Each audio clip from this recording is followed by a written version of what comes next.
अब सबसे बड़ी फल और सब्जी मंडी आजादपुर मंडी में जहां विक्रेता सरकार के फैसले के खिलाफ हड़ताल पर हैं, तो सीधे सीधे असर वहां पहुंचने वाले लोगों पर पड़ रहा है। हमारे संवाददाता रजत सिंह ने आजादपुर फल मंडी का जायजा लिया।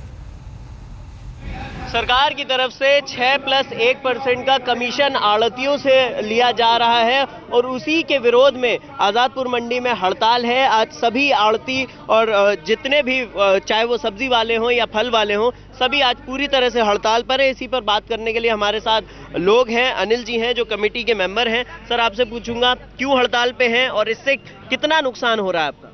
इससे हमारे व्यापार का नुकसान हो रहा है, जनता का भी नुकसान हो रहा है। आम जनता को ताजी सब्जी और फ्रूट नहीं मिल पा रहा, हमें दुख है, लेकिन सरकार सो रही है। ये दुर्भाग्य की बात है कि इतनी दिनों से हम 15 दिन से चैम्बर के साथ, प्रयास मंत्रियों के साथ और अफसरों से मिलते रहे, कोई सुनवाई नहीं। उन्होंने सीधी सी एक ही उंगली दिखाई, हम एस्मा लगा देंगे।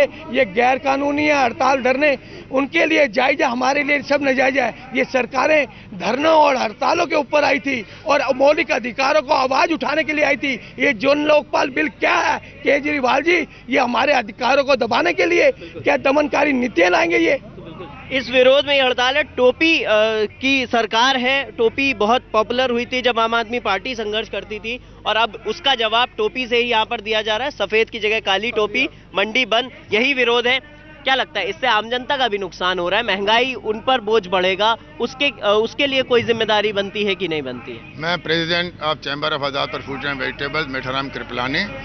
सरकार की जिम्मेवारी पहले बनती है क्योंकि सरकार ने हमको मजबूर किया है यहाँ तक सड़क पर आने के लिए। अगर वो हमारी बात को इसी तरह मान लेती या अच्छी तरह से सरकार जो है वहाँ पर केस प्ली करती हमारा, तो सरकार जो है जीत जाती और हम लोग जो है आज रिलीफ ले रहे होते। लेकिन सरकार ने कुछ नहीं किया आज तक हमारे लिए, और सरकार इसी की जिम्मेवार है कि हमारे को भी जो है यहाँ सड़क पर ला दिया और लोगों को, आम आदमी को भी जो है महंगी चीज दे रही है। हल क्या देखते हैं? इसका हल क्या देखते हैं? इसका हल एक ही है कि सरकार हाई कोर्ट से सुप्रीम कोर्ट में मूव करे या एक्ट में अमेंडमेंट करे। ये दो ही रास्ते हैं, इसके अलावा कोई रास्ता नहीं है। सरकार आकर के जब तक यहाँ पर मंडी में नहीं आकर के हमें आश्वासन लिखित रूप में देगी, हम हड़ताल बंद नहीं करेंगे। लिखित आश्वासन की मांग यहाँ पर की जा रही है। 5 लाख परिवार हैं जो इस व्यापार से जुड़े, जिस पर इसका असर पड़ रहा है, उसी के विरोध में हड़ताल है। लेकिन लाखों परिवार दिल्ली के भी ऐसे हैं जिन पर इस हड़ताल का असर जल्द ही दिखना शुरू हो जाएगा, क्योंकि अगर ये हड़ताल जारी रही तो दिल्ली में सब्जी और फल के दाम